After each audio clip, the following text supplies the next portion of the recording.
Well, welcome again. We want to talk today about food. Yeah, yeah, and pose this question: how whole can you go?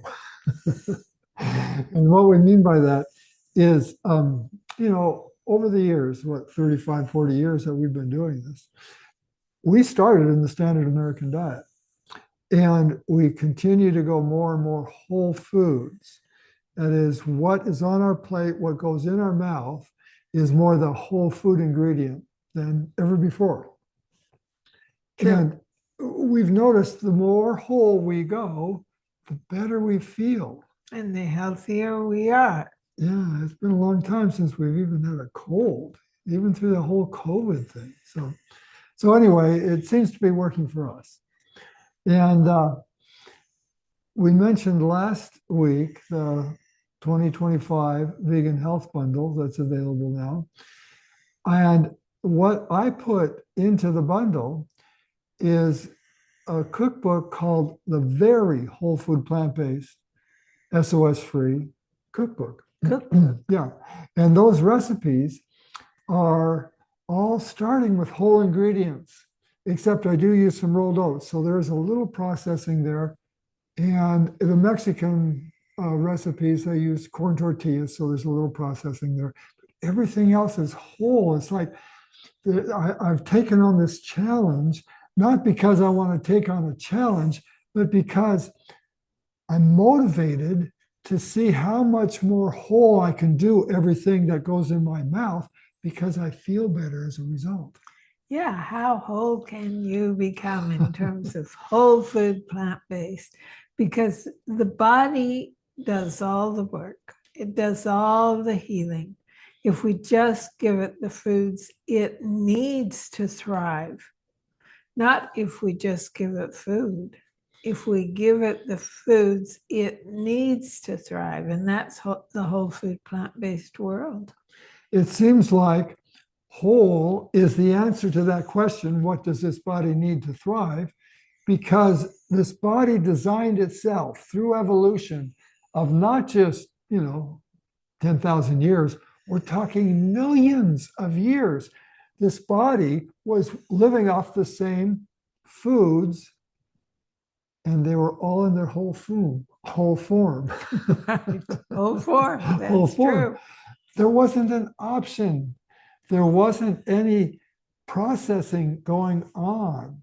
They had to process it themselves inside their mouths. Yeah, That's by the only, chewing, chewing, the only chewing, processing. chewing. And I guess when man kind of harnessed fire, then he started cooking things. That's I guess a form of processing too. But still, everything came in the whole form. So it kind of makes sense that if we want to give our bodies what helps supports them to thrive, it would be what it was designed to use, and that's the whole form of food. Yeah, our mantra is eat a wide variety of organic whole foods to have the greatest level of health. Because then you get this very high level of nutrient that the body utilizes to clean and nourish and heal itself. Yeah, a high level of nutrient that isn't just the nutrients themselves. Science is showing more and more. This is so fascinating. Science is showing us that it isn't just the nutrients in the food that keep us healthy, but it has something to do with the way the nutrients are packaged, because they're showing the difference between eating avocado, say, and the fat, the nutrient, the lipids that are in there, and how the body utilizes those to produce health. And if we use avocado oil, same nutrient, same fat, but if we take the oil in, that nutrient in the free form, it's been pressed out of the avocado, so we just pour it on our salad. That's nice, convenient. But it goes into the body so quickly. It's like Dr. Joel Furman was explaining that the research is showing that when we pour the oil on our salad and put it in, the calories from that oil go into the bloodstream at a rate of about 50 calories a minute. When we eat the avocado, those calories go into the bloodstream at a rate of about 6 or 7 calories per minute. So the body has to function very differently to process those nutrients, the calories that are in that fat. And it's a lot more work to deal with handling 50 calories of this nutrient in a minute as opposed to 6 or 7. And so many of those 50 calories go straight to the hips, from the lips to the hips. Right. I think that was Dr. McDougall's slogan, from the lips to the hips. Yeah.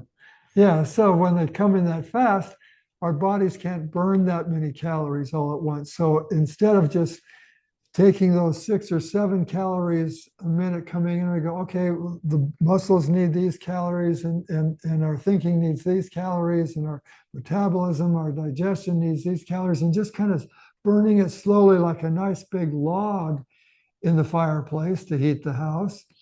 It comes in like kindling, and it says all this fire all at once. And so it says, I've got to do something with this extra energy. So it stores it as fat. So the body goes into fat storage when we take in oil from the free source as opposed to the whole source. Well, one thing I wanted to share that I think is so important when you move into this whole food, plant-based, salt, oil, and sugar-free world. We just moved into the salt, oil, and sugar-free about how many, 3 years ago? Yeah. And do we ever love it? I have to tell you, it's difficult initially because the food tastes so bland, but as soon as your taste buds adapt, you'll taste food in ways you never have. Now, the reason we learned about it and applied it to our lives, I had a mini stroke, so I knew my blood vessels needed attention, and also my blood pressure went up. And so we dropped the oil, we dropped the salt, we weren't eating sugar anyway. And there's one little thing you want to pay attention to when you drop the salt from your diet, and that is iodine. You want to make sure you get enough iodine. You're not using iodized salt, so where does it come from? So that's why it's so important to have seaweed in your diet. Mm-hmm. And this is kombu. You could also use wakame. You could use Dulce flakes, whatever you enjoy. But what I do that's so simple and easy, I don't like the taste of seaweed. So I just break a piece off like this, and I put it in my smoothie, which I usually have 2 or 3 times a week, usually 3. And that way I get my iodine and lots of other minerals. So if you're salt, oil, and sugar-free, you need a bit of seaweed in your diet. And I like to just put it in the smoothie because then I don't taste it. But with kombu, K-O-M-B-U, you could also use a piece like this in cooking beans, or you could use it in cooking whole grain. And then it'll expand and get kind of rubbery. And we used to dice it really fine and put it back in the beans and back in the grain. You won't taste it, but you'll get that nutrient value that seaweed contains. So I wanted to make sure you know that because it's kind of a topic that doesn't get a lot of discussion. Yeah, so that's what we want to share with you today. This idea of how whole can you go? The more whole we have taken in our food, the better we felt. So we encourage you to do that too. And at the same time, we want to say, keep in mind, there isn't a perfect way to do this. What is it that we're looking for? I mean, we eat like this because we want to be healthy, because it gives us a sense of well-being. It keeps us mobile, keeps us moving easily without pain. It gives us a lot of clarity and energy. we're looking for the quality of our life. Yeah, but in addition to that, we eat this way now. We've gone SOS free because food's never tasted this good any other way. So yeah, we've got that the side benefit as well. So that's the thing. Just keep in mind, what is it that we're eating for? We're eating for this sense of well-being. And my old standard American diet days, um, I was eating for the experience of eating, this kind of rush that I would get because I was eating a lot of dairy, a lot of high fat foods. And I was kind of eating for the temporary experience, that short term temporary experience. And it started having long term effects on my health. So I'd have this great experience while I ate this big pizza or something like that. But man, I was in pain all day long as a result. So what we're looking for in what we eat is the sense of clarity, energy, peace, calm, mobility.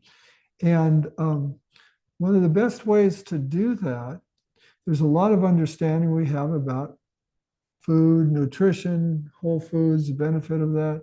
But what we do, we put together this understanding that we have with the signals from our body. Learning to listen to your body is a real key because that's always fine tuning us in the moment. Well, do we want to do recipe now? Yeah, so the recipe is about as simple as it gets. Yeah, called Simple Mexican Beans. And honestly, it doesn't take more than 5 minutes to make. It has lime, salsa, pinto beans, and avocado. That's it, 4 ingredients. And you mix that up and you can put it on tortillas and use it as a taco filling. It's divine that way, or tostadas.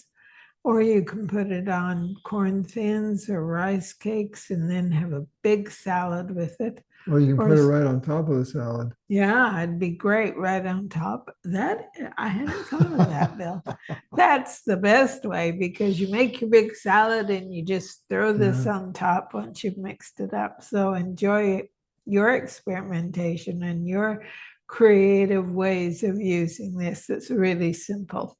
Yeah, and see how it goes for you. Ask yourself, how whole can I go? And see if it doesn't actually have an impact on the way your body feels. Thanks for joining us. We'll see you again next week.